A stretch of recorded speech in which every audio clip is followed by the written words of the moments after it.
What's up, man? I haven't talked to you in a while. Yeah? Yeah, I know, I'm doing good. How about yourself?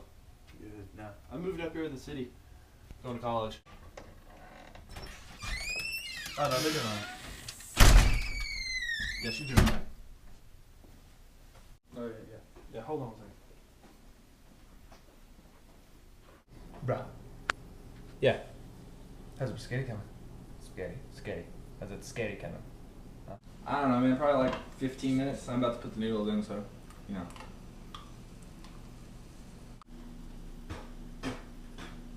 Right on, man. Are you still there? Yeah, I'm right here. Man. Do you remember Zoey, that old mutt? Aw, dude, Zoe. Kind of a weird thing to call a girl, though, What? Oh, we used to play with her all the time until it got dark. Yeah. Mom would yell at us and stuff, getting all dirty with her and everything in the backyard. What's that? Actually, hit it with my car. Yeah, wasn't a clean kill either. I had to finish her off with a shovel. Buried in the backyard. I had to do it before my little brother woke up. Didn't want him to see that. That's too bloody, too messy. Yeah. But anyways, man, I'm gonna take a shower. Alright, talk to you in a little bit. Finish that spaghetti quick?